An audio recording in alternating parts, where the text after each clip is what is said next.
Watanzania wenzangu, habarini ya uzima. Leo nina habari njema sana kwa ajili ya taifa letu la Tanzania.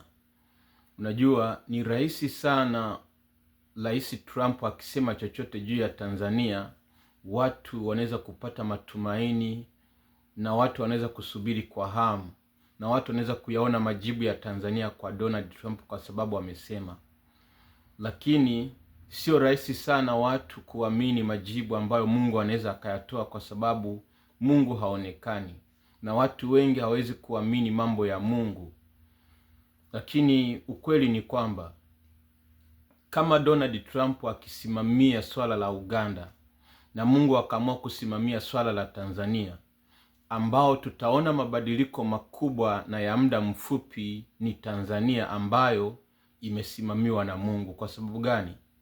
Donald Trump lazima atumie watu fulani special walioandaliwa, mfano wanajeshi nini, lakini Mungu anatumia watu karibu wote, maana anashughulika kuanzia mioyoni mwao. Mungu ndio anaweza akamfanya mtu ambaye alikuwa amedhamiria kuua aidishe kuua. Mungu ndio anaweza akamfanya mtu aliyekuwa amegoma kusamehe asamehe, maana Mungu anaweza akashughulika na moyo wa mtu, lakini mtu aweza akashughulika na moyo wa mtu kuubadilisha. Sasa nakumbuka ilikuwa tarehe 24 ambapo ndani yangu nikasikia ninaambiwa ya kwamba ilikuwa jana tarehe 27 nikasikia ndani yangu ninaambiwa ya kwamba nikaletewa picha ya madaktari.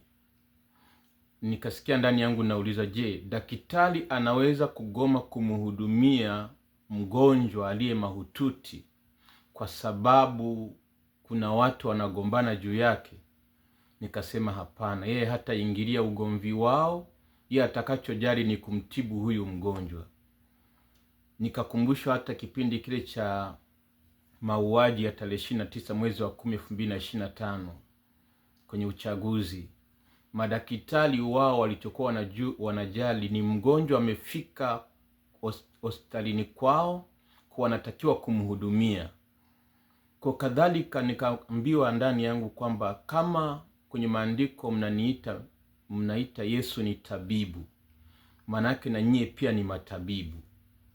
Sasa kama nyie watumishi wa Mungu ni matabibu, je, mtaacha watu waendelee kulumbana hivi alafu kazi yenu ya kutibu watu mnaiacha?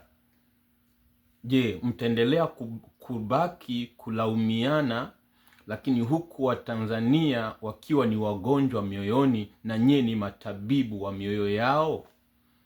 Kwa kweli ndani yangu nikajisikia kwamba ni deni, kama kwamba ni sana kwamba daktari amekaa pembeni anawasikiliza watu wanaobishana juu ya mgonjwa wakati yeye ana majibu ya mgonjwa. Kwa kadhalika sisi kuna mahali ambapo hatuwezi kuwa grupu moja na wanasiasa.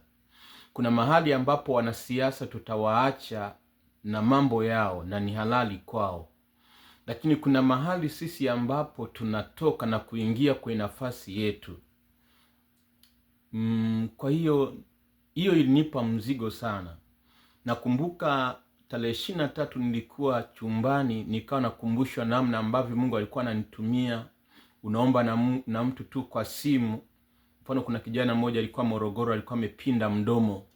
Nikaomba naye kwa simu nikiwa kwenye huduma maeneo ya Geita, akapona kwa njia tu ya simu. Kuna Pasaka moja ya mwaka 2021 nikiwa Dutumi ya Morogoro, mvua ilikuja. Ndani yangu nikaambiwa kama Elia aliweza kusimamisha mvua kwa miaka 3.5, wewe unashindwa kusimamisha mvua kwa masaa 3.5? Nikasema kweli inawezekana. Kwa nikaiambia mvua, komea hapo hapo, usinyeshe mpaka tumalize ibada. Mvua ikaja.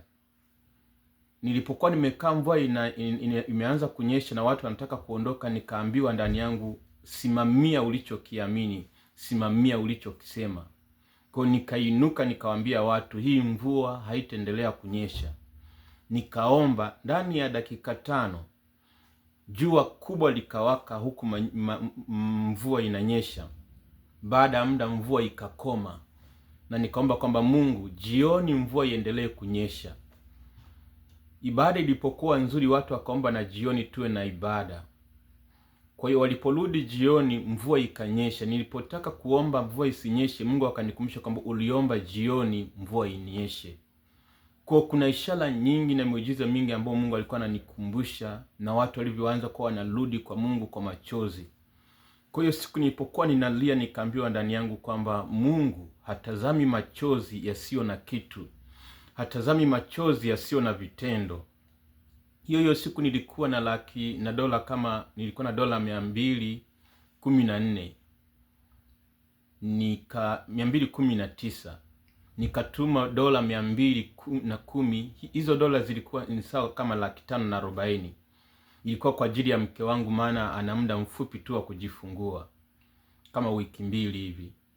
Kwa hiyo hiyo hela nikaitoa kwa ajili ya kazi ya Mungu, kumsupport yule mama ambaye amekuwa akiombea Tanzania na uamsho kwa siku 80, ambayo naamini ni wachache ambao wameiombea kwa namna hiyo. Nikamtumia speaker. Ilikuwa hiyo tarehe 24, sasa usiku ndio imeingia tarehe 24. Jana tarehe 27 mwezi wa kwanza 2026, nikasikia ndani yangu kumsupport mtumishi ambaye amefanya kazi kubwa sana pale AICT Kalangalala, mnaoifahamu, ya Geita. Yeye ni sababu hata ya uamsho mahali pale na kanisa lile pale kupata nguvu. Anaitwa Tom Seni, lakini amekuwa muda mrefu hana hata simu ya huduma. Mnafahamu maisha ya utumishi, kuna wakati mwingine kanisa linaweza ikawa kubwa, lakini watumishi ambao hawana, yani watumishi ambaye sio mchungaji ila ni mtumishi tu wa wito, anaweza kuishi maisha ya kawaida sana. Kwa nikasikia ndani yangu kutoa hela.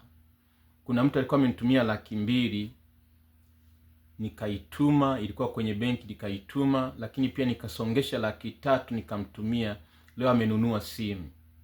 Baada ya hapo sasa nikasikia ndani yangu sasa ninaambiwa ya kwamba kile ambacho umekuwa ukisisitiza ukiwaambia hawa watumishi wawili niliokuonyesha kwamba nimewapa wajibu, ukiniamini ninaweza kukutumia kukifanya.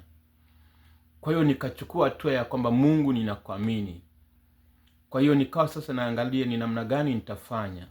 Nikawa na organize vikundi vya injili ili angalau kuhubiri injili ya toba, matengenezo, msamaha, upendo. Maana sisi ndo kila daktari amespecialize. Sisi watumishi wa Mungu, udaktari wetu ni pamoja na kuwafanya watu wasamehe makosa ya watu, ni pamoja na kuwafanya watu watubu. Hapo ndipo unaweza ukamfanya mtu aliyeua 2029 anajutia na kubadilika na hata akawa mtumishi wa Mungu. Mnakumbuka kuna watu wamekuwa majambazi, lakini Pawa Mangwana alikuwa jambazi lakini akabadilika. Huo ndo udaktari wetu. Kwa hiyo nikaanza kuunda vikundi ambavyo vitawafikia watu, lakini huku sina hela na mpaka nimesongesha. Jana hiyo nikakumbushwa ndani yangu kwamba kuna wimbo ambao mtumishi mmoja ameimba, mtumishi Rehema Simfukwe ameimba wa maji jangwani. Na kwenye huo wimbo nimeonekana ninalia nikiwa na Biblia. Nikasikia ndani yangu naambiwa kwamba ukiniamini hata huu wimbo ninaweza nikautumia, moja, kukutambulisha wewe; pili, kufanikisha kila ambacho kibinadamu singeweza; tatu, kukubariki wewe na Rehema Simfukwe. Leo tarehe 28 mwezi wa kwanza 2026, jana nilipata namba yake, leo nikamshirikisha, nikakuta naye amekuwa na maono hayo. Kwa nihitimishe kwamba ndani yangu nimesikia nakumbusha yale maono ambayo Mungu alinipa ya kufanya mkutano kwa ajili ya taifa la Tanzania wa watu 100,000, ambao huo mkutano ulinifanya niende mpaka kwa mchungaji Eliona Kimalo, niende mpaka Mbeya kwa mchungaji Abiudi, niende kwa Magembe, nimtafute Mwalimu wa Kasege, niende kwa Gwajima kwa ajili ya kutimiza hayo maono. Kwa hiyo ndani yangu nikasikia kwamba nikimwamini Mungu, Mungu atautimiza. Kwa hiyo mwisho wa mwaliko wangu ni kwamba tunategemea mwezi wa 6 tufanye mkutano wa Injili wa kitaifa, sio kwa ajili ya kuwachamba wanasiasa, sio kwa ajili ya kusimamia upande fulani wa siasa. Sisi kama watumishi wa Mungu ni wapatanishi. Sisi tutakachohubiri ni toba kwa ajili ya taifa la Tanzania. Waliohusika na mauaji pia, Mungu akiwagusa kutubu, watabadilika, na watu wengine wanaweza kuwa watumishi hata kuliko sisi. Lakini pia msamaha. Mungu anatufundisha kusamehe unapokosewa, lakini wenye nafasi ya kuwafanya watu wasamehe ni watumishi wa Mungu, kwa sababu tumepewa hiyo neema. Kwa hiyo hayo ndio yatakuwa mahubiri, na ajenda kuu ya mkutano huo moja ni kwa habari ya kuliponya taifa. Hiyo ni ajenda ya kwanza kabisa. Ajenda ya pili ni kutimiza kusudi la Mungu ambalo alituambia kumrudia yeye kama taifa.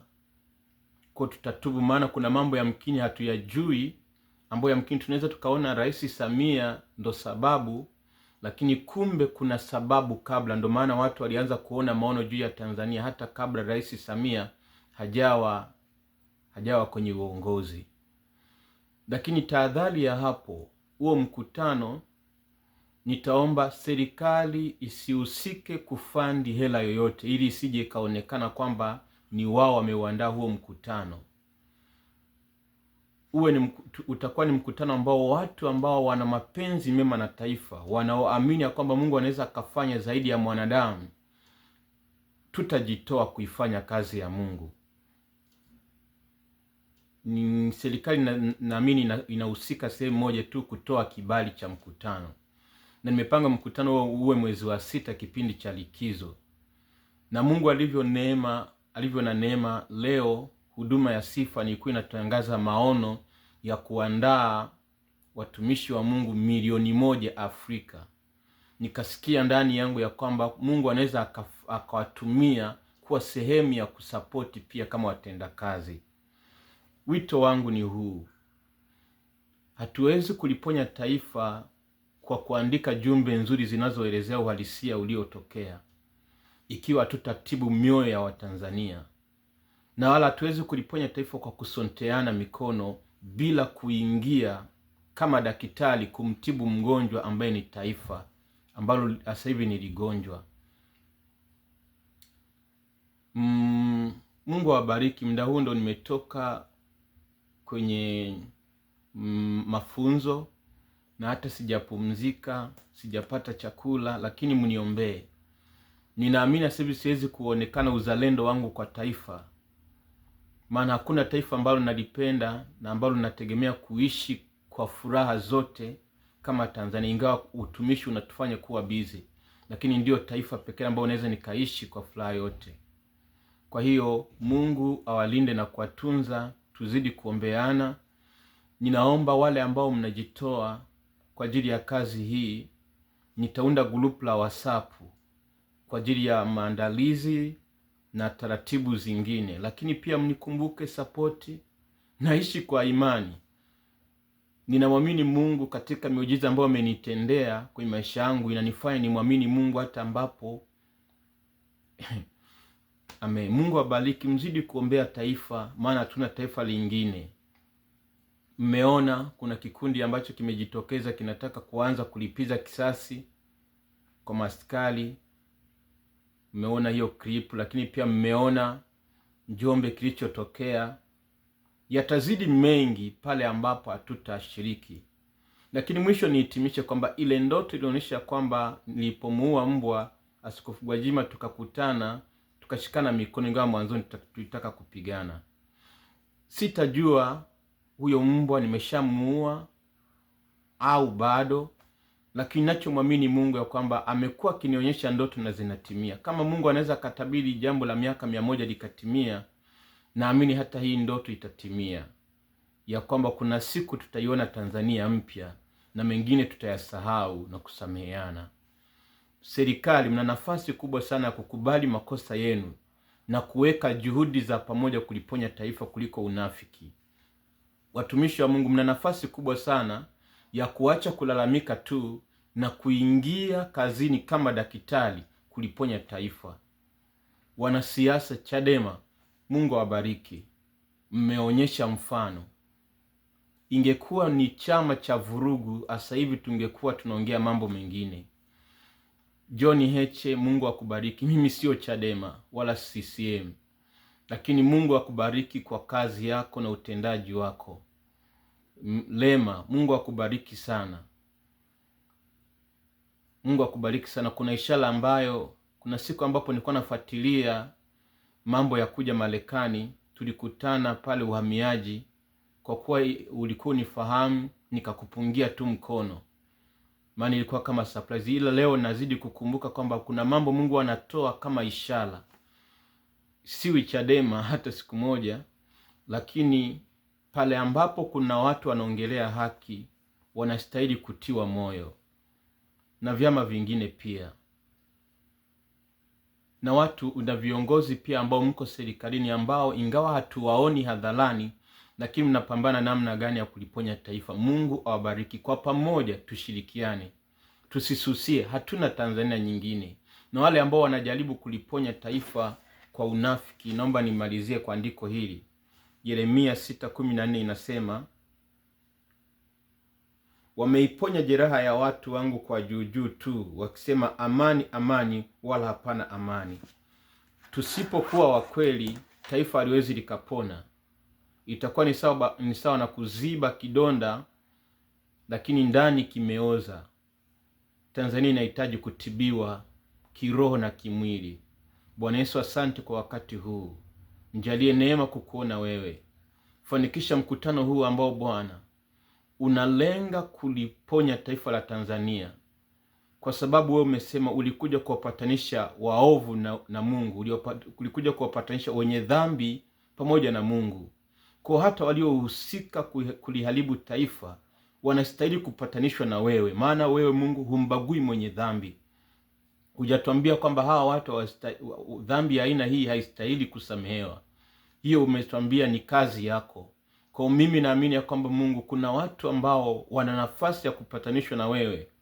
Hivyo tunakuja kusimama kati ya wenye haki walioonewa na wenye dhambi walioonea, ili Mungu kwa pamoja tuwapatanishe kwako na kulipata taifa moja.